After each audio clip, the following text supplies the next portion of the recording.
Bon,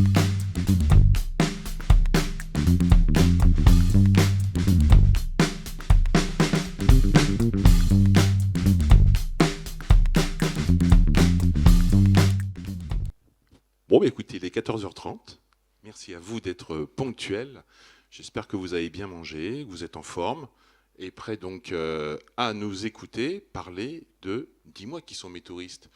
Et puis aussi un petit peu de Fluvision, avec donc notamment Jean-Michel Comté d'Orange Business Service. On a donc à côté de lui Véronique Brison, qu'on ne présente plus, donc directrice d'ADN Tourisme, Jean Pinard donc du CRTL Occitanie, et puis enfin Damien Simpé, qui vient en local de l'ADT des Pyrénées-Atlantiques, ou Berne Pays Basque, on dit les deux. Hein. On dit les deux, voilà. Donc on le disait, on va parler notamment de Fluvision, et je vais laisser Jean-Michel qui nous en parlera évidemment bien mieux que moi. Peut-être un petit sondage dans la salle, qui connaît et utilise Fluvision, l'outil d'Orange, si vous pouvez lever la main. Ok. Et donc, ouais, une moitié, et une autre moitié qui ne connaît pas, c'est ça? Ou qui n'utilise pas en tout cas. Bon, ben voilà, tu as des clients potentiels dans la salle, il va falloir que tu sois bon. Hein. Je te laisse la petite zapette peut-être, pour avancer. Très bien, c'est parti. Je vais laisser déjà Véronique parler un petit peu de la relation de confiance qu'on a entre Fluvision et ADN depuis une longue date. Oui, donc juste un petit rappel, mais tout le monde, je pense qu'un certain nombre de monde sait ce que c'est que la fédération. La fédération qui regroupe, qui est née le 11 mars, une semaine avant le Covid, qui réunit la Fédération des offices du tourisme, des CDT et des CRT, et qui aujourd'hui réunit 1200 adhérents, 13 500 salariés, avec des missions à la fois une offre de service pour l'ensemble de nos adhérents, une expertise que l'on a au sein des équipes et qui sont à votre service pour justement vous appuyer dans vos missions, dans toutes vos missions de CDT, Office ou CRT. Et enfin, un sens qu'on a voulu donner, et j'y reviendrai, c'est d'inscrire notre action dans l'innovation et dans un tourisme innovant et respectueux des territoires. Alors c'est vrai que notre relation avec Fluvision, ah non, c'est moi qui l'ai. Avec Fluvision, elle est ancienne maintenant, puisque depuis 2014, en fait, quand la Fédération Tourisme et Territoire a lancé une innovation, on a voulu lancer un groupe de travail suite à une innovation qui avait été lancée par Provence Tourisme sur justement l'utilisation des données issues de la téléphonie mobile pour connaître la fréquentation et surtout les flux de mobilité. Et pourquoi on avait voulu se lancer dans cette innovation? Parce que ça permettait d'accompagner le travail des CDT, qui était l'accompagnement des porteurs de projets, et de mieux comprendre notamment les flux de mobilité sur un territoire. Donc au-delà de la fréquentation, qui est effectivement un élément très important, ces données nous permettaient d'appréhender la problématique des flux à l'intérieur d'un territoire, et ça permettait aussi aux CDT, avec leurs offices de tourisme, d'avoir des données beaucoup plus précises. Donc, depuis 2014, il y a eu 1200 zones touristiques observées. Tout à l'heure, Jean-Michel va y revenir. Et puis, on a 95% des études qui ont été renouvelées. Alors, on a renouvelé le contrat puisque ça a fait l'objet au début d'une expérimentation, c'était l'innovation. Donc on avait choisi de travailler avec Orange, et les 2 derniers contrats, on a fait un appel d'offres public avec une commande groupée pour l'ensemble des adhérents.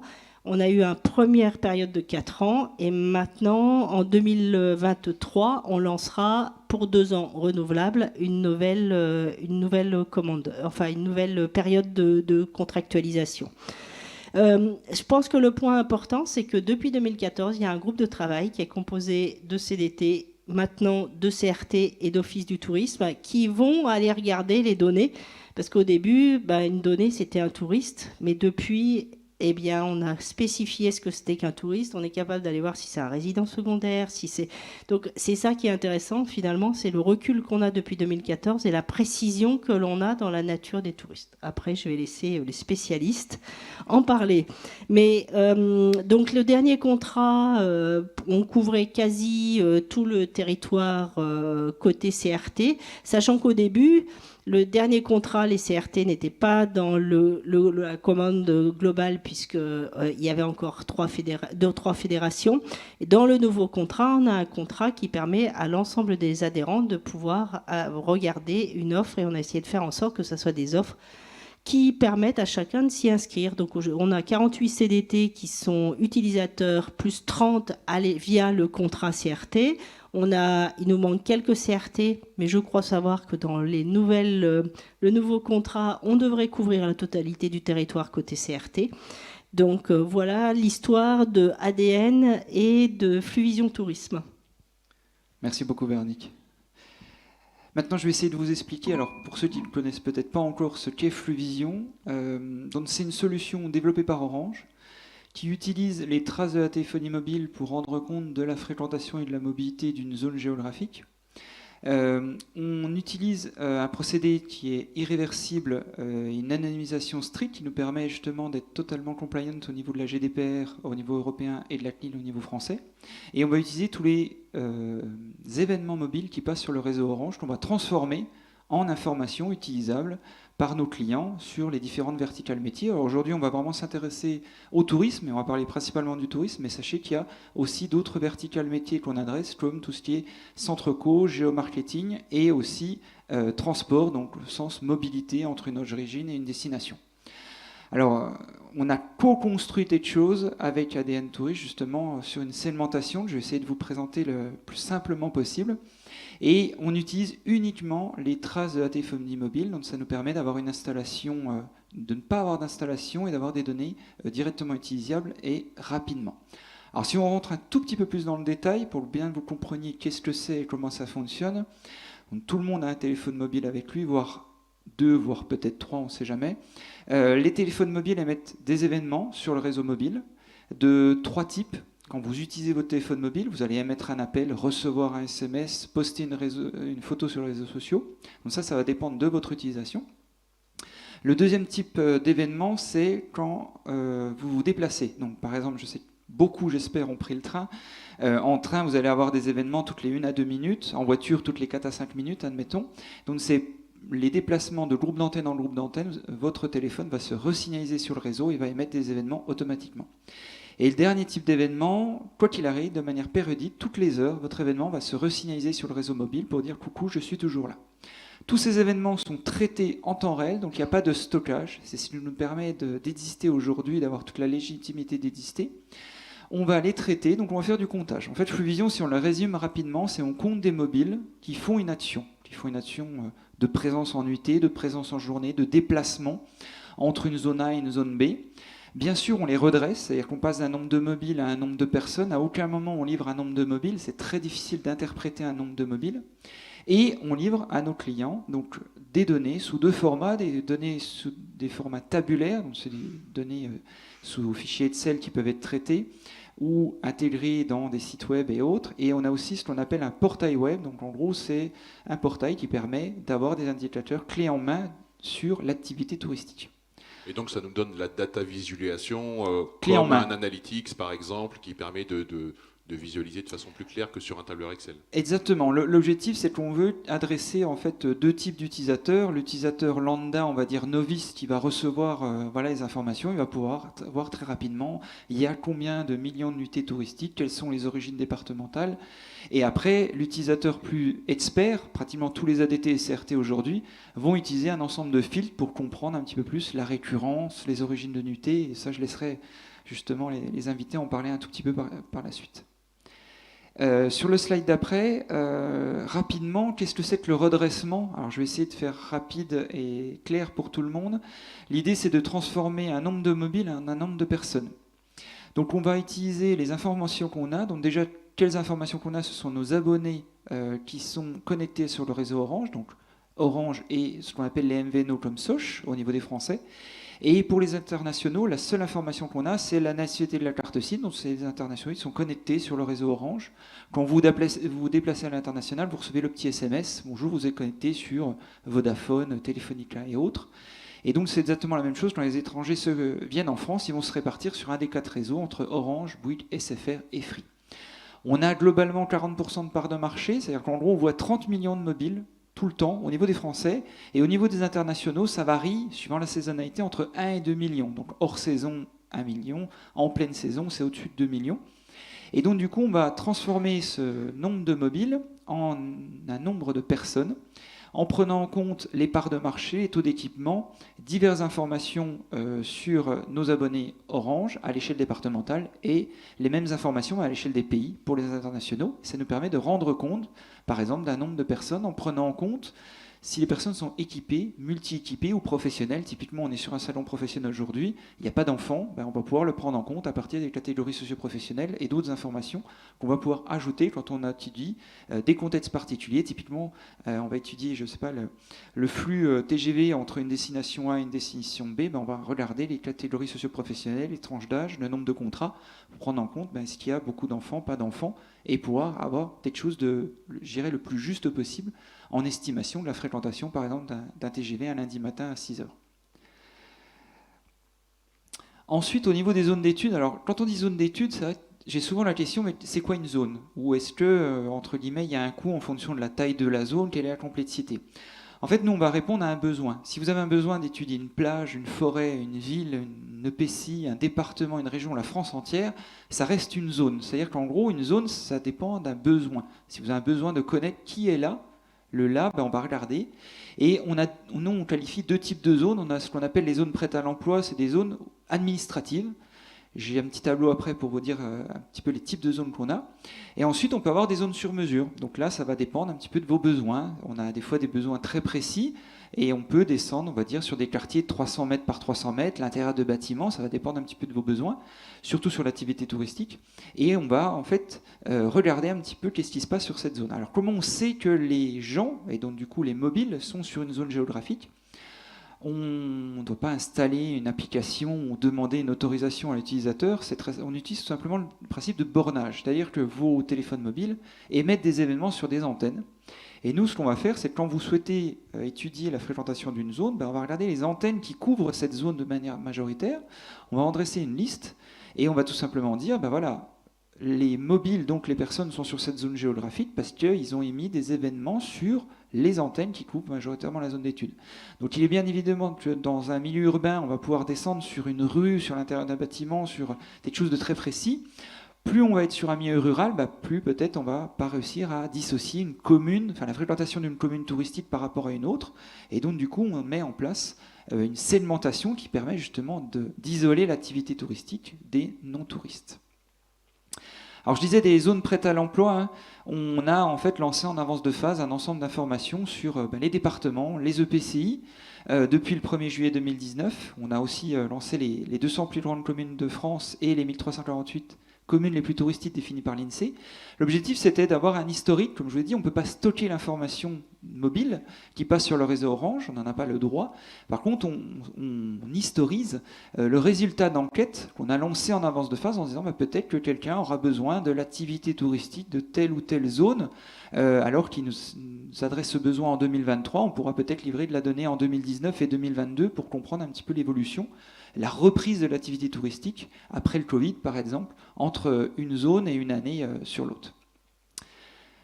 Une chose très importante, et là-dessus ça a été co-construit avec ADN Tourist, c'est la segmentation. Donc là justement Véronique l'a bien indiqué, c'est qu'on a vraiment avec des experts touristiques, donc on avait même eu des consultants touristiques qui avaient été commandités par Orange, qui nous ont aidés. Donc l'idée ça a été d'essayer de faire quoi? C'est d'avoir l'activité touristique. Alors c'est quoi un touriste dans la définition officielle? C'est quelqu'un qui dort dans une zone alors qu'il n'y habite pas. Le problème, c'est comment transcrire ça par rapport à des données mobiles, par rapport à une activité de mobile sur une zone. Donc ça a été un travail assez long. Et sur lequel on a convergé et qui est en place depuis le 1er janvier 2019, c'est-à-dire qu'on va regarder ce qui se passe la nuit sur une zone, et la segmentation dépend de la zone d'étude. Donc la première des choses, c'est dire qui est résident, c'est-à-dire qui habite là. Pas parce qu'il a une adresse de facturation sur la zone, mais parce qu'il a un comportement de résident sur la zone. Parce qu'il va y passer majoritairement son nombre de nuits sur les 2 derniers mois. Et donc, du coup, on va appeler cette personne un résident. Donc, typiquement, pendant le Covid, ça rappelle peut-être de mauvais souvenirs, mais des gens qui ont peut-être fui, on va dire, sur la Bretagne, je fais des stéréotypes, mais au bout d'un moment, au mois d'avril, on les a considérés comme résidents parce qu'ils avaient un comportement de résident alors qu'ils ont une adresse de facturation qui était, par exemple, dans le 75. Ensuite, les gens qu'on voit la nuit qui ne sont pas résidents, on va les sous-segmenter en touristes et touristes récurrents qu'on a appelés habituellement présents.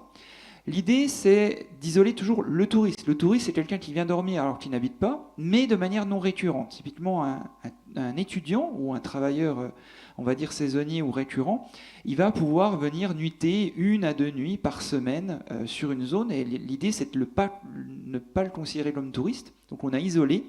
Et derrière, c'était toujours l'objectif d'isoler les touristes.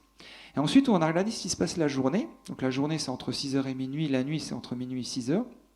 Et l'idée, c'est tout ce qui est transit, donc moins de 2 heures sur la zone, on va appeler ça du transit, c'est du passage. C'est quelque chose qui est volatile. Par contre, ceux qui restent au moins 2 heures, on va appeler ça de l'exclusionniste. C'est-à-dire c'est des gens qui sont vus en journée, qui n'habitent pas sur la zone, qui ne dorment pas sur cette zone, mais qui viennent en activité de loisirs professionnels. Et là, pareil, on a appelé ça des exclusionnistes et on les a re-sous-segmentés en exclusionnistes récurrents et non récurrents. L'objectif, c'était toujours pareil, d'avoir en fait le touriste, donc celui-là qui vient dormir dans la zone alors qu'il n'habite pas, et l'exclusionniste, celui-là qui vient consommer la zone, pareil, de manière non récurrente, en journée, et de pouvoir avoir ces informations-là, puisque c'était ces informations-là qui étaient demandées par nos clients au niveau des observateurs touristiques. Ensuite, des informations complémentaires pour nos Français, nos abonnés Orange France. On peut remonter entre guillemets des informations. Donc on a l'adresse de facturation à l'échelle départementale, c'est-à-dire en gros on sait où les gens habitent par rapport à leur adresse de facturation à l'échelle départementale.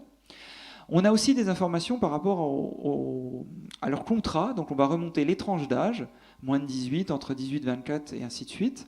Si c'est le genre, donc homme ou femme, et aussi une catégorie socio-professionnelle. Alors là, en fait, quand vous remplissez un contrat, vous allez remplir une adresse précise.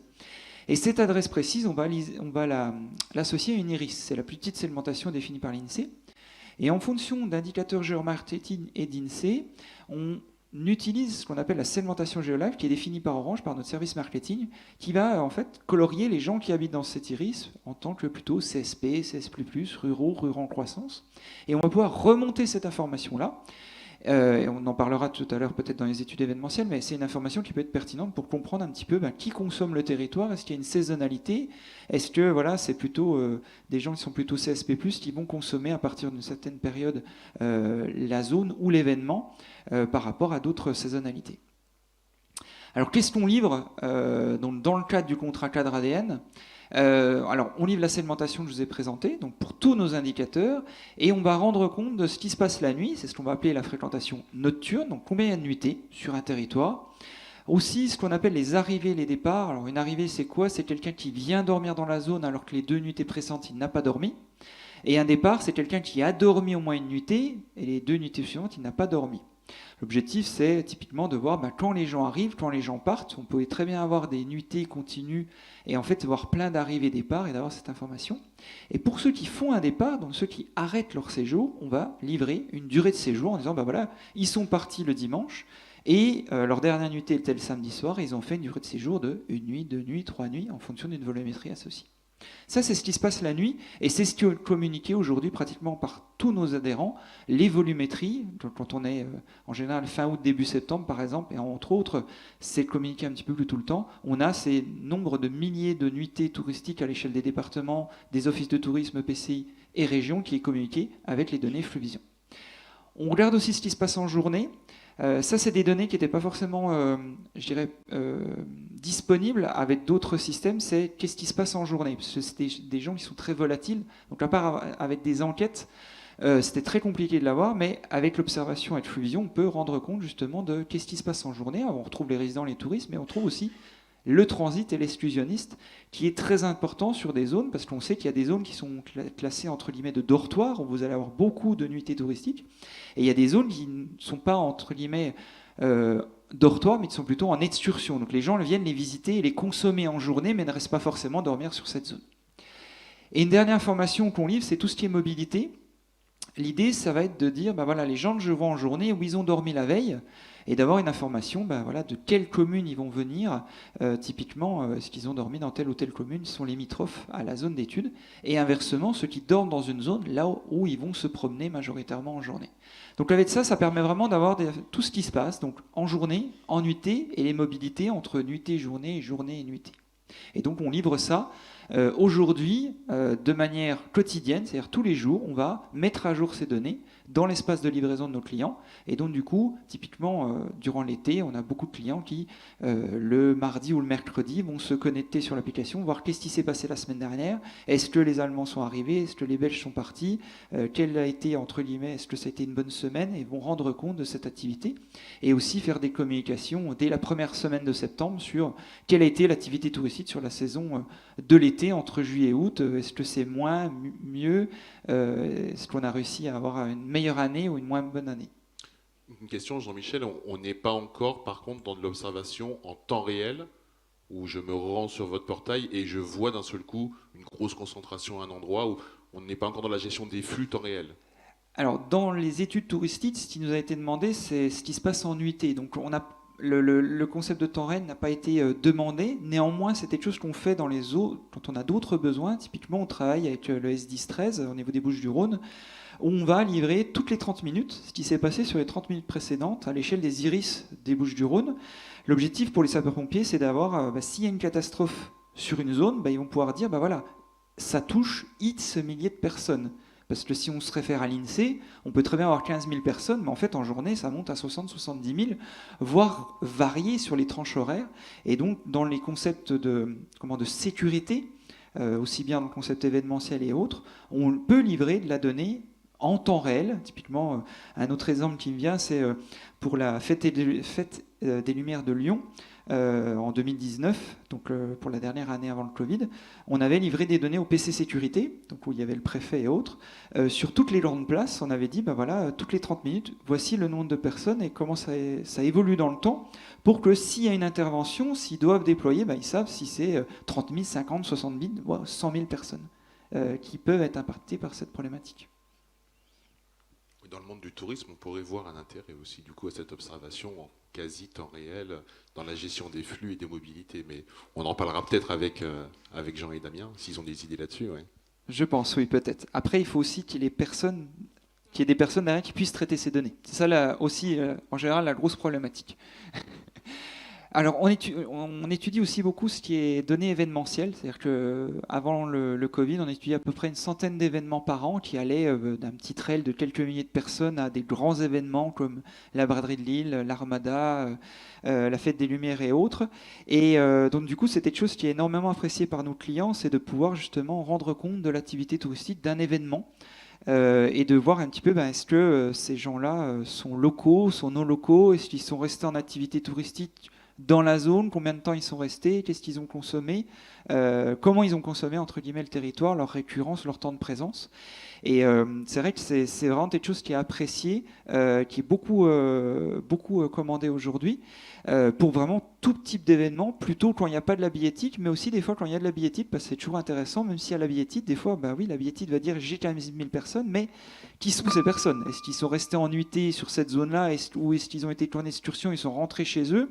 Et on voit que du coup, l'impact, on va dire, sur le territoire n'est pas du tout le même si on a 100% d'exclusionnistes ou 70% de touristes qui vont du coup venir en nuitée sur la zone d'étude. Ce que je vous propose maintenant, c'est j'arrête un petit peu de parler là-dessus et puis on répondra aux questions. Je vais laisser justement les utilisateurs de Fluvision. Je pense que c'est les meilleures personnes pour vous présenter des use cases concrets. Qu'est-ce qu'ils ont réussi à faire avec les données Fluvision? Puis après, on répondra à toutes questions avec grand plaisir. Je vais laisser peut-être sur l'observation nationale encore un petit peu Véronique parler très rapidement. Donc, qu'est-ce qui a été pu être fait sur les synthèses?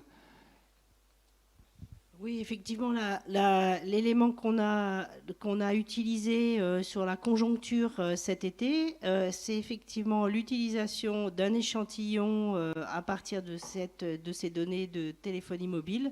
Donc, on a pu compléter les enquêtes quantiques qui étaient faites et les enquêtes quali par ces données téléphonie mobile. Donc, en fait, c'est intéressant puisque ça a permis de donner un autre angle à notre communication, la communication sur les tendances été 2022, dont les journalistes sont assez friands. Merci. Jean, au niveau de l'observation régionale ? Peut-être d'abord dire quand même que Fluvision, ça a quand même un peu révolutionné l'observation touristique. Je veux dire, je prends les chiffres pour l'Occitanie, ce que mesure l'INSEE, qui était, je suis passé près, Oui. Ce que mesure l'INSEE, qui était l'opérateur, on va dire, de référence, parce que organisme national, donc en Occitanie, c'est 18% du total des nuitées. Alors c'est les campings, c'est les hôtels, c'est les résidences, mais comme c'est une région où il y a beaucoup de résidences secondaires, où il y a beaucoup de visites de parents et d'amis, et puis il y a de plus en plus de locatifs, en particulier via Airbnb, se contenter finalement d'une stat qui représenterait 18% de la réalité de fréquentation, ça ne suffit pas. Donc objectivement, Fluvision, enfin, pour moi, a révolutionné l'observation, parce que même si on ne l'a pas en temps réel, si on l'a J+1, on peut quand même considérer que c'est quand même mieux que la livraison de l'INSEE à plus 6 mois. Donc ça donne quand même quelques données plus intéressantes. Donc ça, c'est quand même, à mon avis, le premier point qui permet pour des journalistes comme ADN, à tout France, mais même nous, quand il s'agit de répondre à la question des journalistes qui ne s'intéressent au tourisme que grosso modo le 31 août et le 31 juillet, hein, d'avoir quand même un peu plus de données que ceux qui font, qui donnent les tendances le 14 juillet de la saison. Enfin, je veux dire, on a quand même quelque chose de plus concret et en tout cas de sérieux. Donc à l'échelle de l'Occitanie, et parce que c'est une région avec 13 départements, nous ce qui nous intéresse, c'est surtout de varier finalement l'usage de la donnée, de ne pas l'utiliser uniquement au niveau régional, parce que ça ne veut pas dire grand-chose entre des gens qui viennent sur les littorales et des gens qui viennent à la montagne. Au-delà des profils différents, on a des vraies fréquentations différentes. Donc ça nous permet de zoomer par rapport à l'explication qui vient d'être donnée, de zoomer sur ce qu'on appelle, nous, des univers de consommation et de regarder finalement ceux qui performent selon les saisons, selon les catégories de clientèle. Et ça me fait dire quand même d'ailleurs que la problématique aujourd'hui d'outils comme Fluvision, mais auxquels on peut rajouter l'INSEE, Airbnb et plein d'autres, hein, parce qu'on est capable de mesurer beaucoup de quanti et de plus en plus de quali, c'est pas tant l'observation, c'est l'analyse. On ne suit plus, enfin, il faut dire les choses. On serait capable de croiser à l'infini les données, de savoir où est-ce que vont telle ou telle catégorie, selon telle ou telle saison. Et puis surtout, nous, ce qui nous intéresse, c'est de se comparer. Donc le contrat cadre national, je pense, va nous permettre... J'espère de ne pas juste faire du ranking pour dire qu'on est les plus beaux, mais surtout nous permettre de comparer par rapport à l'usage. Donc nous, on l'utilise principalement au-delà de donner le chiffre régional, mais en comparaison d'univers de consommation, pour regarder là où il y a eu le plus de progrès, le plus d'évolution, et puis regarder surtout pourquoi la campagne, en l'occurrence sur ces 3 années Covid, pourquoi le Massif central, par exemple, a dépassé les Pyrénées. Voilà, il y a une tendance forte, avec un peu d'analyse qu'on explique, parce que la Covid, nous a été plutôt profitable, parce que la plupart des clientèles françaises qui descendaient en Espagne se sont trouvées bloquées, donc se sont arrêtées dans un sud qu'ils ne connaissaient pas trop et qui ne faisait que traverser. Et on voit qu'il y a eu une très forte appétence pour les départements ruraux, parce qu'il y avait moins de problèmes de contraintes sanitaires. Le protocole était peut-être plus simple au Lozère qu'il ne l'était au Cap d'Agde. Donc voilà, il y a eu, grâce à ces chiffres, des usages qui étaient plus intéressants. Et puis le dernier point, c'est que on a, nous, je pense, une particularité qui est liée au fait que 56% des habitants déclarent passer leurs vacances principales. Alors on le doit à la taille de la région et à la fusion, parce qu'avant la fusion, quand quelqu'un de Toulouse passait vacances à Collioure, c'était une clientèle nationale. Maintenant, c'est devenu une clientèle régionale juste par le biais de la fusion, mais 56%, c'est beaucoup. Donc ça nous permet d'avoir cette observation. Et l'autre chiffre, c'est 71% des habitants de la région déclarent accueillir donc des amis et des parents chez eux. Alors je le dis, je vais essayer de changer de comparaison, mais on vient plus facilement voir sa grand-tante à Collioure. D'habitude, je dis Charleville-Mézières, je vais dire Beauvais aujourd'hui, mais j'espère qu'il n'y a pas de gens de l'Oise. Mais c'est une réalité. Et la moyenne des nuitées par foyer qui déclare accueillir des personnes, c'est 25 nuitées. Donc c'est énorme. Enfin, je veux dire, et aujourd'hui, voilà, Fluvision nous permet, cette année, on va battre nos records de fréquentation, on va être à peu près à 220 millions de nuitées. On n'aurait jamais ce chiffre sans Fluvision. C'est bon, j'ai bien vendu. Petite question, Jean, justement, tu parlais de l'analyse. Ouais. c'est combien d'équivalents temps plein, entre guillemets? Est-ce que c'est ponctuel au moment où vous voulez justement compiler ces rapports? Ça prend combien de temps? Et est-ce que c'est une personne qui est dédiée à ça? Alors, c'est pas ponctuel parce que, fort heureusement, si on dépasse la seule demande médiatique, qui est de dire que la saison était bonne et qu'il y avait plus d'anglais que d'allemand, enfin, voilà, nous, ce qu'on cherche, c'est à cartographier ces données. Moi, je voudrais qu'on arrive à faire plus d'atlas. Donc, ça demande beaucoup de travail d'analyse, mais à condition derrière qu'on le croise avec des enjeux marketing, parce que sinon, c'est là où l'analyse prend le pas sur l'observation, sinon ça n'a pas d'intérêt. Donc, c'est 4 personnes. Et c'est vrai que moi qui suis très, très vieux dans le monde institutionnel, puis ça fait plus de 20 ans que je traîne là-dedans, j'ai vu quand même l'augmentation exponentielle des moyens et des ressources affectés à l'achat de données d'un côté et à l'exploitation de ces données, à l'analyse de ces données, parce qu'on en a besoin aujourd'hui, et en particulier dans cet objectif de transition durable. Moi qui défends la proximité, voilà, on a des chiffres pour expliquer que, grosso modo, 35% des nuitées réalisées en Occitanie, elles sont le fait d'habitants de la région Occitanie, et qu'il faut être un peu prudent, et on l'a, c'est vrai, à la fois grâce à l'INSEE et à la fois grâce à Fluvision. Et je prends toujours le même exemple. Moi, je suis très, très prudent sur le fantasme des marchés lointains. Les clientèles japonaises, puisque l'unité comptable, c'est la nuitée, les clientèles japonaises, c'est 30 000 nuitées en Occitanie. Si on fait la proportion des moyens qu'on utilise pour aller chercher ces 30 000 nuitées, c'est démesuré. C'est-à-dire que ça fait 0,001% du total des nuitées, mais on met des fois plus 10% du budget marketing par rapport à ça. Et je le compare, et ces chiffres-là sont intéressants pour nous. Il y a 530 000 résidences secondaires. Un week-end de plus par les propriétaires de résidences secondaires en Occitanie, c'est 4,5 millions de nuitées supplémentaires d'un coup. Donc voilà, j'ai absolument rien contre les clientèles asiatiques, mais 30 000 d'un côté contre 4,5 millions, si on travaillait les résidences secondaires, voilà, ça donne une idée des rapports de force. Et est-ce qu'il y aurait une donnée qu'aujourd'hui tu n'obtiens pas ou tu ne peux pas obtenir, soit parce que pas assez de temps en interne ou parce que Fluvision ne le permet pas encore? Est-ce qu'il y a quelque chose qui te ferait vraiment envie? Moi, je rêve. Alors on a rêvé de Fluvision, Orange l'a fait, hein, voilà, c'est un beau slogan. Hein. Et puis après, moi, je rêve de la couche consommation, donc j'encourage Fluvision à avoir Mastercard ou Visa ou je ne sais pas qui, parce que l'idéal, ça serait qu'aux 220 millions de nuitées, je puisse affecter une dépense là. Qui pourrait être bien évidemment différente selon les gens qui sont dans la région, selon les gens qui viennent de loin. C'est vraiment la donnée qui manque. Je dis, on est le seul secteur de l'économie qui traduisons nos performances dans un élément comptable qui est l'annuité et pas l'euro. Donc il faut qu'on passe de l'annuité à l'euro. Et si on arrive... Moi, j'ai vu des cartons de Mastercard qui sont impressionnantes et qui sont, à mon avis, très, très complémentaires à Fluvision. Et je dis que le modèle économique de Fluvision, si on le transposait à Mastercard, ouais, ça serait, là, on est les rois du pétrole. Hein. Ceux qui payent avec leur téléphone, c'est un événement que vous tracez, ça, ou pas du tout? Ça passe par les banques et ça transite pas du tout par l'opérateur? En fait, c'est un événement qui passe sur le réseau, comme quoi il y a eu une consommation de la data, mais on ne sait pas qu'est-ce que c'est cette data. On sait juste il y a eu un événement sur le réseau. Le mobile a émis un événement, mais on ne sait pas qu'est-ce que c'est.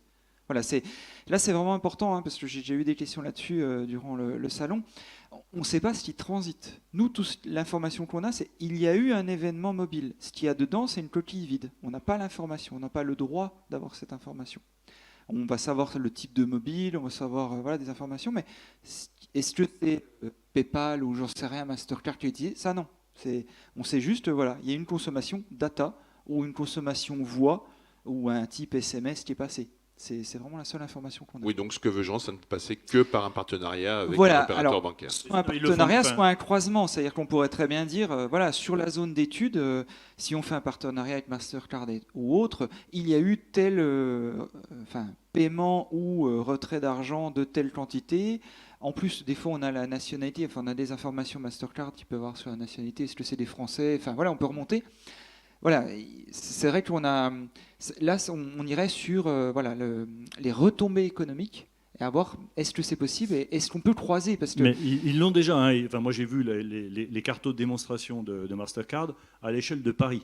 Alors, eux, ils ne l'ont pas sur des bornages de téléphone, mais ils ont sur des bornages de rue.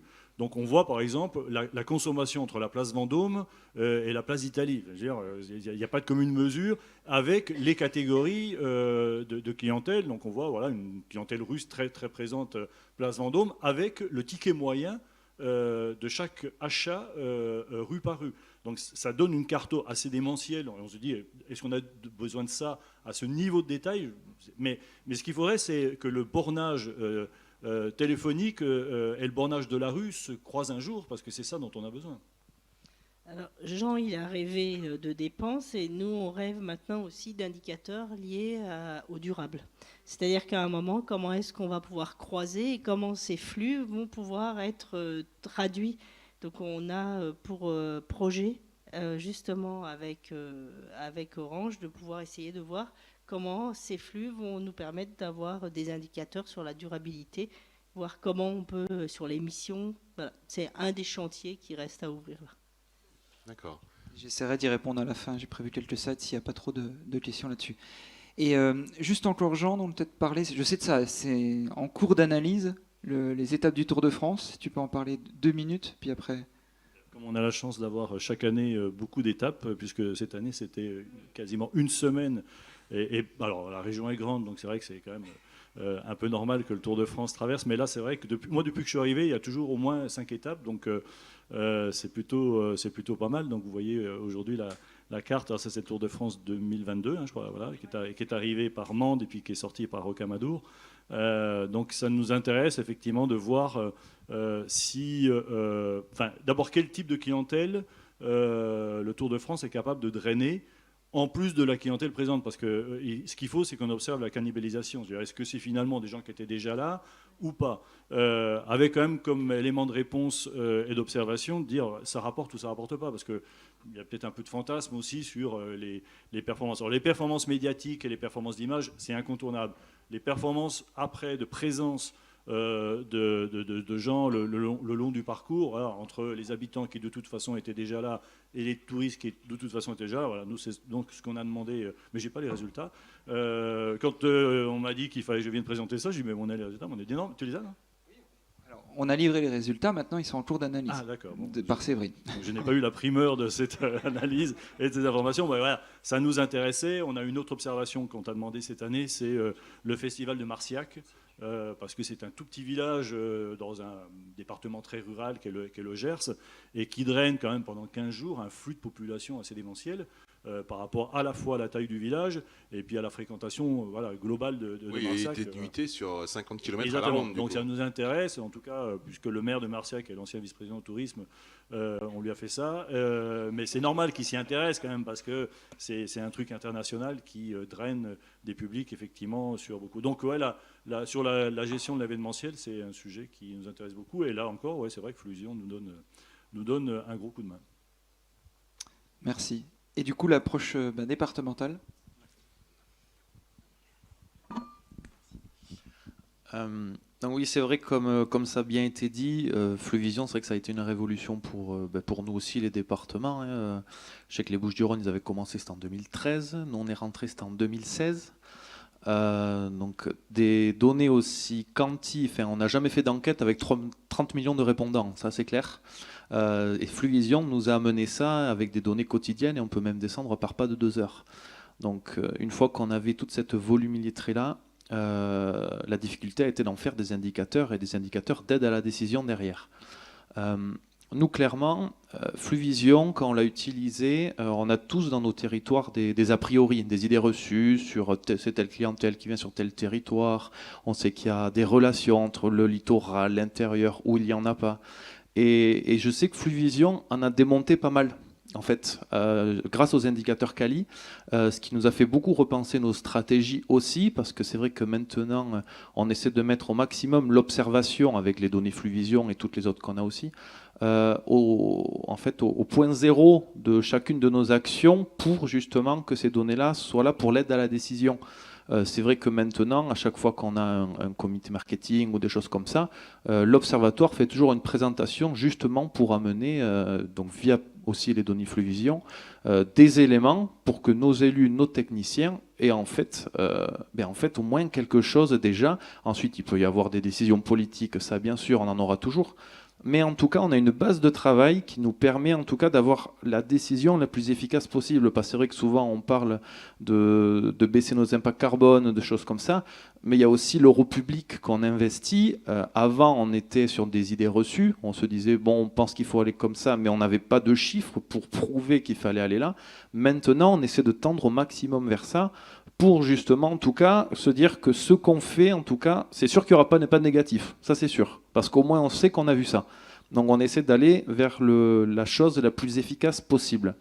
Est-ce que Damien, tu as en tête justement un projet précis, une action marketing où l'observatoire et les données de Fluvision ont permis de changer en fait cette action ou de l'infléchir dans un autre sens? Ben justement, on en a une lundi là avec le comité politique Pays Basque, donc tout récent, où en fait on avait vu, donc on avait les premières données de l'été en fait qui ont été livrées il y a un peu plus d'un mois ou un peu moins d'un mois, où on avait vu clairement que donc c'était pour orienter déjà les stratégies 2023, où on avait vu que sur donc tout ce qui est Pays Basque intérieur, donc c'est-à-dire on retire vraiment la bande littorale, il y avait eu des baisses de fréquentation, et ça se croisait aussi avec nos autres sources de données. Et sur la côte basque, on avait vu qu'on avait repris exactement le même comportement que l'avant-Covid, c'est-à-dire que la saison n'a commencé qu'au 20 juillet, alors que pendant les 2 années Covid, on avait profité d'un mois de juillet dynamique. On a vu ces 2 informations-là, dont nous, ce qu'on a fourni aux élus, en fait, c'est comme une petite matrice qui reprend l'essentiel des données Fluvision, où on positionnait par marché, donc c'est de l'Île-de-France, du Loire-Atlantique, du Bouches-du-Rhône, de l'allemand, de l'espagnol, en fait, comment, en termes de poids, en termes de répartition, il se positionnait sur une abscisse Pays Basque intérieur Côte Basque et une ordonnée qui était donc le hors-saison. Donc nous, le hors-saison, cette année, on a dû inclure aussi les 20 premiers jours de juillet, en fait, et la très haute saison, c'est-à-dire 20 juillet, 20 août. Et à partir de ces données-là, on a pu voir clairement, si on veut être efficace sur le Pays Basque intérieur hors saison, voilà les marchés, en tout cas, qui ont le plus d'impact actuellement. Donc il y a toujours la double lecture. Est-ce qu'on essaie de concrétiser sur les marchés qui viennent déjà, ou justement il y a des marchés à faire bouger? Voilà, il y a toujours cette double lecture-là. Oui, là, après, c'est un arbitrage à mener en interne. Exactement, avec les connaissances et les enjeux politiques qu'il peut y avoir aussi, et en termes d'action marketing qu'on avait déjà prévu et qu'on essaie de poursuivre. Après, si je continue, c'est vrai que donc, on a un usage en interne que je viens d'un peu près de décrire. C'est vrai qu'on essaie vraiment d'être un vrai service d'aide à la décision, l'observation, via ces données Fluvision, notamment aussi en termes de mobilité. C'est vrai que c'était assez nouveau parce que à chaque fois, donc, on travaille pas mal avec l'agence d'urbanisme des Pyrénées-Atlantiques, avec qui d'ailleurs on partage ces données Fluvision, parce que eux, ils sont beaucoup intéressés, pas forcément pour l'aspect tourisme excursionniste, mais plus en termes de mobilité, voire même mobilité de ce qu'on appelle les excursionnistes récurrents, qui peuvent presque s'assimiler à des gens qui ont une activité économique, vu qu'il y a une vraie récurrence, mais aussi les résidents. Les résidents qui, nous, certes, on les compte quand ce sont des touristes qui changent de zone, et donc on considère ça comme de la fréquentation qu'on appelle intra-départementale. Mais il y a des flux aussi qui se passent sur les territoires qui, nous, ne nous concernent pas vraiment, mais qui concernent d'autres structures qui, en fait, sont non touristiques et pourtant qui utilisent Fluvision Tourisme. Voilà. Il y a des utilisations comme ça aussi qu'on essaie de partager au maximum et qui du coup, après, toujours dans ce prisme en fait, d'aide à la décision, sont utilisées dans les territoires derrière. Donc ça reste intéressant. Et ensuite, donc, juste pour finir, nous, au niveau département, on travaille beaucoup avec nos territoires, sur 14 territoires à compétence tourisme, donc on travaille avec 13, auxquels on fournit donc, des documents, on va dire, de communication, c'est-à-dire c'est du baromètre de fréquentation, on prend l'essentiel des indicateurs, on leur fournit ça tous les mois entre J+3 et J+7, ça c'est suivant les effets calendaires, forcément, étant donné que l'agence est fermée le week-end. On leur fournit donc aussi des documents, ça s'appelle des chiffres clés, c'est du par 4 c'est facile pour un porteur de projet ou un élu de comprendre en quelques secondes en gros ce qui compose un territoire. Mais surtout ce qu'on fait, ce sont des études de fréquentation, c'est des documents de 25-30 pages où on reprend l'essentiel des indicateurs fournis par Fluvision Et là, par contre, où vraiment on est très exhaustif en termes de graphiques et de données, étant donné qu'on ne sait pas les besoins exacts non plus qu'à ces structures, même si on a beaucoup de relations ensemble. Mais en tout cas, eux, ils ont une lecture que nous, on essaie d'avoir. On essaie d'allier l'expertise donnée et l'expertise terrain. Mais eux ont aussi une vision de leur territoire. Et via ce document de 25 pages, qui est un document technique, c'était pour leur donner des éléments, pour eux aussi, à leur niveau, avoir un vrai document d'aide à la décision derrière. Oui, pour un porteur de projet, un prestataire privé, tous ces gens-là. Et même pour leur propre action aussi. Voilà. Donc c'est tout ce partage-là qu'on a en fait avec les données Fluvision et qui aussi ont vraiment bien mis l'observation comme point central au sein d'une agence, d'un office ou même d'une région. C'est vrai que ça apporte une vraie plus-value quand on l'utilise et qu'on arrive à la vulgariser aussi, suivant les publics forcément, mais qu'on arrive à bien l'utiliser. Même question que pour Jean, vous êtes combien du coup à travailler sur ces données-là? C'est un service? Tu es tout seul?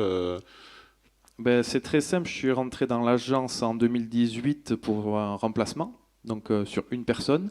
On est 3 aujourd'hui. 3 ETP à temps complet sur la mission observation. Pour un département, ça commence à faire, parce que je sais que sur notre région, ils sont 3 aussi. Mais c'est parce que justement, nous, on a des territoires qui sont très très demandeurs. Et c'est vrai qu'aussi dans l'observation, plus on en donne et plus on en demande. Ben, merci beaucoup. Merci à vous 3. Est-ce qu'il y aurait peut-être des questions? Oui.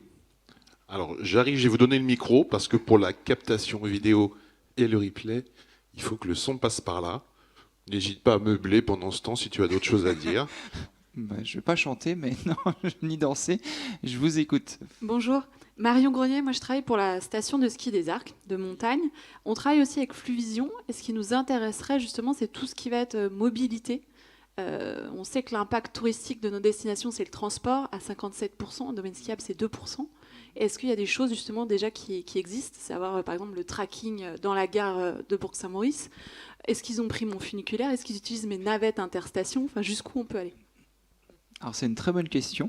Donc aujourd'hui on a justement notre offre transport qui va étudier la mobilité. Alors une mobilité chez Fluvision c'est quoi? C'est quelqu'un qui est stable dans une zone et qui va être à nouveau stable dans une autre zone. Donc il va faire un déplacement entre la zone A et la zone B. Et suite à ce déplacement, on va pouvoir essayer d'interpréter quel mode de transport il a pris. Alors aujourd'hui, on n'arrive pas à descendre sur une finesse de dire est-ce qu'il a pris un funiculaire, est-ce qu'il a pris un bus par rapport à un vélo, par rapport à une voiture. Dans nos stocks entre guillemets de R&D, on essaie d'avancer sur la vitesse de déplacement qui va nous permettre déjà de faire un mode doux ou un mode on va dire un petit peu plus rapide. Donc déjà ça sera quelque chose qui sera j'espère disponible assez rapidement. Et aujourd'hui on a plutôt des modes de transport sur des longues distances. C'est-à-dire typiquement un déplacement Paris-Marseille ou même entre départements, on va pouvoir avec une fiabilité assez importante dire voilà il a plutôt pris la voiture, il a plutôt pris un axe routier par rapport à un axe ferré, par rapport à un avion, compliqué entre départements, mais on va dire routier, TGV, ferré. Mais on ne va pas pouvoir aujourd'hui dire sur l'axe routier, il a plutôt pris le bus, un transport en commun, un vélo, trottinette ou je ne sais trop quoi. On nous pose la question. Donc on n'arrive pas encore à ce niveau-là. Par contre, sur les questions de mobilité, parce que derrière la mobilité, on peut dire beaucoup de choses. On a déjà des informations. C'est est-ce qu'il habite là? Dans quelle commune il habite? Déjà, je pense que ça peut déjà, surtout sur le milieu montagne, donner des informations ou peut-être aiguiller, entre guillemets, en fonction de son lieu d'habitation ou où il était 3 heures avant, 3 heures après, on peut donner des informations complémentaires. Donc on n'y est pas encore pour répondre à cette question précisément. Mais je pense qu'on peut déjà estimer à partir de les zones de chalandise, donc ces zones de présence majoritaire en journée ou ces lieux de nuitée, veille et soir, déjà des informations qui peuvent, je pense, déjà vous aider. Je ne sais pas si j'ai répondu à votre question. D'accord. Alors on a une autre question tout en haut. N'hésitez pas aussi si vous avez des témoignages d'utilisation qui compléteraient ce que nous ont dit Jean et Damien. Bonjour, Enzo Brigatti, développeur à l'Office de tourisme de l'Île-sur-la-Sorgue. J'ai une petite question juste pour savoir si les données Fluvision sont accessibles via API et donc hors de l'interface que vous proposez. Alors c'est une question très précise. Donc aujourd'hui, en fait, nos clients doivent se connecter sur un portail web donc, qui permet de sécuriser les données et de donner des droits justement, par exemple à l'ADT du Vaucluse, de pouvoir partager par exemple des informations. Donc il y a une connexion sur notre portail qui permet d'avoir les données tabulaires, donc on livre tous les 2 mois, et l'accès au portail web qui est utilisé tous les jours. Et donc l'API est déjà en place, c'est-à-dire qu'on a déjà des clients qui se connectent directement. Donc une API, c'est quoi? C'est entre guillemets un procédé informatique qui permet, sans interaction humaine, d'aller récupérer l'information sur notre portail web. Donc là, c'est en place. Soit un téléchargement tous les 2 mois, c'est-à-dire quand on livre la donnée qu'on qualifie nous de définitive, ou alors de la donnée aussi qu'on livre tous les jours, qui est possible d'être traitée. Par exemple sur le CRT Occitanie, je sais que tu travailles beaucoup avec Visit Data, donc la donnée est récupérée tous les jours de manière automatique via l'API du portail. Une autre question? Bonjour, je suis Anaïs Saint-Aubin, je suis chargée des mobilités pour le CRT Occitanie, donc Jean c'est mon patron, pour faire simple. Moi ce qui m'intéresse c'est la partie mobilité, la data mobilité. Vous avez dit que ça va être le routier et le ferroviaire. Donc sur la data routier, moi ce qui m'intéresserait plus finement, d'étudier les personnes qui se déplacent en voiture tout seul, ou en covoiturage, ou en autopartage. Voilà, ou en transport à la demande, enfin, plus finement, en fait, ce type de données, est-ce que c'est possible? Et si oui, pour quand? Alors, aujourd'hui... Et combien, surtout? Oui, aussi, oui, ça, c'est pas ma partie, mais... Alors, aujourd'hui, on ne peut pas répondre à cette question. Néanmoins, on a la possibilité d'observer un nombre de personnes sur un flux routier, sur un instant donné. Donc, c'est-à-dire puisque nous, on compte des personnes. On compte des personnes qui sont présentes sur un axe routier. Donc, on pourrait très bien imaginer observer le flux routier sur une autoroute, par exemple, sur une journée ou sur un pas de temps précis, qui va de 30 minutes, 2 heures ou sur quelque chose de très spécifique. Et à partir de ça, et des remontées sur un flux de voitures, donc qui serait remonté par le péage, par la société, on pourrait très bien du coup trouver une valeur moyenne, alors c'est un approche, mais une valeur moyenne d'un nombre de personnes qui seraient par moyen de transport. Alors on ne peut pas dissocier pour le moment les bus des voitures, mais voilà, on n'a pas encore cette capacité-là, et je ne sais pas aujourd'hui qui pourrait donner cette information-là, peut-être par des traitements caméra, et encore. Mais c'est vraiment une question très pertinente. Dans les opérateurs qui potentiellement peuvent nous intéresser, Blablacar, moi j'ai fait beaucoup de Blablacar, et à chaque fois je posais la question de savoir si c'était un voyage personnel, touristique ou professionnel. Bon, c'était plutôt personnel ou touristique. Grosso modo, la moitié des gens que je prenais, c'était sur des voyages touristiques. Et c'est ça où c'est intéressant, d'ailleurs, c'était des gens qui disaient très clairement que sans Blablacar, ils ne seraient pas partis. Ce qui me fait dire que Blablacar était un acteur du tourisme social et peut-être l'acteur qui a fait le plus d'offres ces dernières années pour faire sortir les gens de chez eux. Donc peut-être qu'avec Blabla, ça serait intéressant, quand on réserve son voyage, de préciser, après tout, il y a beaucoup qui le demandent, Booking le demande, hein, si on vient pour un voyage d'affaires ou pour un voyage d'agrément, on pourrait avoir ça. Et à mon avis, là, il y a de la donnée vraiment très, très intéressante à récupérer, au-delà du fait que... Je pense que on en parlera demain, ou je crois que c'est aujourd'hui, l'atelier sur l'office de mobilité. Voilà. Mais les offices ont intérêt à s'associer à Blablacar pour qu'on attende son Blablacar. Je ne sais pas si vous le savez, mais le lieu d'attente des Blablacar, c'est principalement des McDo. Parce qu'ils ont compris que tant qu'à attendre des gens, autant se commander un petit cheeseburger, le temps d'attendre le véhicule.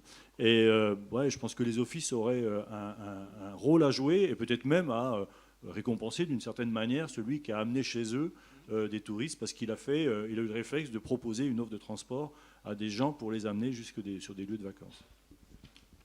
Oui, une autre question ici. Bonjour, Fabienne Deschassé de Normandie Tourisme. Je continue encore sur les mobilités. Vous disiez que vous êtes capable éventuellement de distinguer avion, TGV, voiture.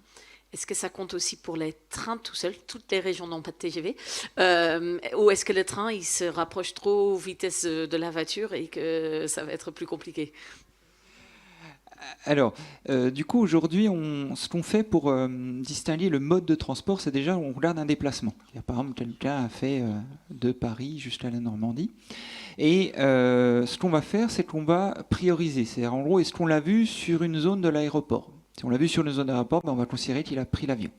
Ensuite, la priorité en dessous, ça va être le TGV. Donc on va regarder, est-ce qu'on l'a vu? Parce que quand on prend le TGV, il y a des antennes dédiées au TGV. Parce que justement, avec la vitesse, on est obligé d'avoir des antennes dédiées. Donc c'est très simple pour nous de savoir, est-ce qu'ils ont pris le TGV ou pas, puisque c'est des antennes dédiées. Donc du coup, on va l'affecter sur le TGV. Ensuite, on a, et ça c'est des travaux de recherche et qui sont au point aujourd'hui, c'est-à-dire qu'on a une capacité de réussir à, en fonction des antennes, dire, bah, même s'il y a des antennes qui couvrent l'axe TER, souvent il y a l'axe ferroviaire TER, et juste à côté, il y a la nationale ou la départementale. C'est pratiquement tout le temps comme ça. On arrive justement à être d'un point de vue statistique et en fonction du jeu des antennes à dire ben voilà, on a plus de proportion de chance, surtout quand on l'étudie sur des longs trajets, à dire ben voilà, on a plus de probabilité qu'il ait pris le TER, enfin l'axe ferré, plutôt que l'axe routier. Donc en gros, c'est avion, TGV, ferré, routier dans la priorité. Donc on arrive aujourd'hui avec une grande probabilité à dire sur les grands trajets, il a plutôt pris, on dit l'avion, le TGV, le fer, qui est tous les autres que le TGV, et l'axe routier. Donc c'est quelque chose qu'on peut livrer aujourd'hui. Par contre, plutôt sur des grands trajets. C'est-à-dire typiquement un trajet qui serait entre deux EPCI ou entre deux communes, aujourd'hui c'est la problématique qu'on a. C'est compliqué sur un temps court d'avoir suffisamment de données et suffisamment avec suffisamment de fiabilité de dire bah, il n'est pas 100% route. Il peut très bien avoir pris le train, même sur une courte distance. Et là, aujourd'hui, c'est ces problématiques de recherche qu'on adresse aujourd'hui dans notre équipe R&D pour justement essayer de descendre sur les flux de mobilité. On arrive à les quantifier, mais avec quelle part modale de manière fiable. Je crois qu'on a une demande de précision. S'il n'y a pas d'autres questions. Justement, sur la partie route, donc c'est compliqué sur des petites distances, ça c'est très clair. Mais on sait que sur nos téléphones, on a des applications pour calculer notre nombre de pas. Donc autrement dit, une forme de vitesse. Est-ce que c'est possible? C'est vraiment une question peut-être un peu naïve, désolée, mais est-ce que c'est possible en fait de calculer à partir du téléphone la vitesse à laquelle on marche ou on roule si on est à vélo, et donc de distinguer la mobilité, la marche, du vélo, de la trottinette, de différents modes de déplacement. Je ne sais pas si c'est très clair. Oui. Parfait, c'est très clair. Et justement, c'est quelque chose qui est en cours de dépôt de brevet au niveau d'Orange, c'est d'avoir justement la vitesse de déplacement des mobiles. Alors, on se dit, c'est simple en fait, parce que le mobile, il borne, donc du coup, on peut savoir une distance. Le problème derrière, c'est qu'on n'a pas le droit de suivre les gens. Donc du coup, il y a toute une complexité. Non, mais quand je dis, on ne peut pas avoir de données personnelles. On travaille sur des groupes de personnes, on travaille sur des groupes de mobiles. Et du coup, on a mis en place des procédés qui nous permettent d'estimer, tout en garantissant toujours le côté irréversible et anonyme des données, de pouvoir transformer cette information-là en vitesse. Donc du coup, on ne va pas pouvoir dire est-ce qu'il est entre 3 et 12 km/h, mais disons est-ce qu'il est en mode doux, donc on va dire vélo, trottinette, marche, ou est-ce qu'il est plutôt en mode voiture, donc ça va être au-dessus de 30-40 km/h, voire en plus haute vitesse, plus de 100 km/h. Et ça, c'est en cours, et aussi la direction, le mode de direction. Donc c'est quelque chose qu'on va pouvoir agrémenter dans nos données, et ça vraiment, je pense, surtout sur l'axe transport, répondre à des problématiques. Déjà, de séparer le mode, entre guillemets, doux du mode autre, rapide, ça va donner vraiment des informations très, très pertinentes dans nos données. On a répondu à toutes vos interrogations? Non, une dernière là-bas? Je sais qu'il te reste encore une petite slide, me semble-t-il. Après, de toute façon, on est sur le stand 31, donc n'hésitez pas, c'est avec grand plaisir qu'on continuera nos discussions. Oui, bonjour, Émilie Ursule, chargée de mobilité Normandie Tourisme. Je suis l'homologue d'Anaïs en Normandie. J'avais juste une question justement pour Jean et le CRTL Occitanie sur le choix stratégique des zonages justement d'observation de flux vision. J'ai vu après dans les chiffres que vous présentiez qu'il y avait justement une distinction entre le littoral, la campagne, etc. Du coup, est-ce que vous avez fait un choix de zonage sur la région justement en fonction des types de paysages et pas forcément des limites administratives, etc. Voilà, c'était... C'est exactement ça. On a la chance d'avoir une grande région avec une offre très, très diversifiée. et par là même des catégories publiques qui n'ont rien à voir les uns avec les autres selon les espaces. Donc on a de mémoire on appelle ça des univers de consommation, qui correspondent d'ailleurs peu ou prou à des contrats de destination. On a essayé de faire en sorte que ça matche avec les contrats de destination pour que l'observation accompagne les contrats de destination. Donc on a le littoral, on a séparé les montagnes en deux, entre les Pyrénées qui sont quand même un peu plus hautes que le Massif central, avec alors les zonages, soit on s'appuie sur des périmètres administratifs. Par exemple, sur les zonages montagne, il y a des zonages qui sont proposés par le CGED, enfin l'ex-DATAR, pour les plans montagne. Donc on s'appuie là-dessus. Sur le littoral, ça fait débat parce que nous, on a pris les communes du littoral, mais on sait que on peut dormir à Perpignan et passer ses vacances sur la plage d'Argelès. Donc ça fait toujours débat, mais c'est un choix qu'on a fait. Ensuite, l'urbain, donc c'est l'ensemble des zones urbaines en distinguant les deux métropoles de Toulouse et de Montpellier. Lourdes parce que c'est quand même un truc un peu particulier chez nous, et puis avec des clientèles très, très, très particulières. Et puis il reste la campagne, j'oublie rien. Non, c'est ça, voilà. Et alors, nous, on a une matrice qui permet de présenter. Alors, on décortique les 200 et quelques millions de nuitées entre les univers de consommation et les temps de consommation. Donc vacances d'hiver, vacances de Pâques, grandes vacances, avant saison, après saison. Alors je dis toujours ça, et c'est objectivement Fluvision qui nous l'a donné. Je prends ce chiffre, la fréquentation des Pyrénées pendant les 4 semaines de vacances d'hiver, c'est 0,8% du total des nuitées d'Occitanie. Alors ça fait bondir les Pyrénéens qui disent c'est dégueulasse, c'est n'importe quoi. On a beaucoup d'ennemis de Fluvision. Les hôteliers, par exemple, qui considèrent que compter des nuitées chez les parents et les amis et dans les réseaux secondaires, ça peut faire augmenter les chiffres de manière très positive, alors qu'eux n'ont pas forcément eu la meilleure saison du monde. Ben voilà, mais c'est aussi ça l'intérêt de Fluvision. La fréquentation du littoral en Occitanie en juillet-août, c'est 11% du total des nuitées. Et c'est grâce à ce zonage qu'on a démontré aux élus que l'univers de la campagne était de loin le plus performant de l'Occitanie, parce que c'est là où il y a plein de plus beaux villages, Saint-Cyr-la-Beaupie, Cordes-sur-Ciel, et que finalement l'image attribuée à l'Occitanie est plutôt celle de la campagne, bon, sauf ce périmètre littoral qui est quand même un peu particulier, avec des volumes d'offres voilà, démentiels, parce que rien que la Grande Motte, ça fait 100 000 lits, donc c'est un truc un peu à part. Mais voilà, c'est intéressant pour ça. Et l'intérêt, c'est par contre de croiser ces matrices en disant, voilà, où est-ce qu'on a des enjeux de progrès. On n'a plus d'enjeux de progrès en juillet-août en Occitanie, quel que soit d'ailleurs le territoire, à part peut-être les métropoles. Et de mettre du vert là où il y a des enjeux de progrès, du rouge là où on considère que ça vaut plus le coup de le faire. Et c'est quand même, voilà, grâce à ces données-là qu'on croise avec des enjeux marketing, et en tout cas des réflexions marketing, qu'on arrive à affiner, j'espère, un peu plus qu'on le faisait jusqu'à maintenant. Merci à tous. Il est 15h30, un petit peu dépassé. Une petite minute alors. Alors une toute petite minute, et puis la discussion se poursuivra, comme tu le disais, sur votre stand ensuite. Je voulais juste parler voilà, des choses qui sont en cours, et justement Véronique en parlait tout à l'heure. On voudrait essayer de répondre à une problématique aujourd'hui, c'est justement essayer de voir l'empreinte environnementale de l'activité touristique d'une zone. C'est une question que tout le monde se pose, qui est très complexe, entre guillemets, parce qu'il y a plein de modèles, il y a plein de façons d'y répondre. Nous, ce qu'on s'est dit, c'est qu'on est expert dans la mesure de la fréquentation touristique aujourd'hui, et aussi dans la mesure de la mobilité et des parts modales de cette mobilité. Donc on s'est dit, en fait, on a les données pour.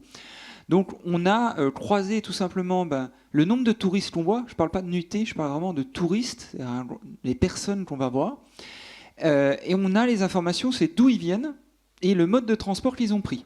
Donc du coup, on peut en déduire très facilement une distance kilométrique par touriste par mode. Donc typiquement, j'observe un département, je vais voir 100 000 touristes, il y en a 80 000 qui viennent de tel département, qu'on fait 750 km et compris la voiture.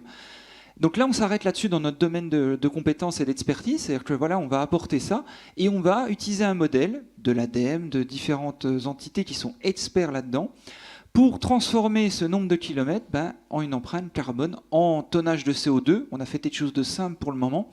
Et donc, du coup, c'est quelque chose qu'on expérimente justement avec un des groupes de travail d'ADN en ce moment, pour essayer de donner cette information, sachant qu'on peut aujourd'hui la donner à l'échelle départementale, et on espère dans plutôt un horizon 2023, descendre justement à l'EPCI ou aux ZFE, aux métropoles, descendre à un cran en dessous, et d'avoir cette donnée qui puisse... entre guillemets, permettre de se rendre compte, à Pâques, est-ce que l'activité est plutôt locale, puisqu'on l'a, mais est-ce qu'elle va générer plus de tonnage de CO2 que l'activité qui va être sur l'Ascension, qui va être en plein été, et d'avoir un petit peu des mesures sur justement le tourisme durable, et essayer d'un petit peu de, non pas que observer, mais prendre des mesures pour la suite, et essayer d'inciter plutôt telle ou telle activité touristique. Voilà, je m'arrête là-dessus, mais avec grand plaisir.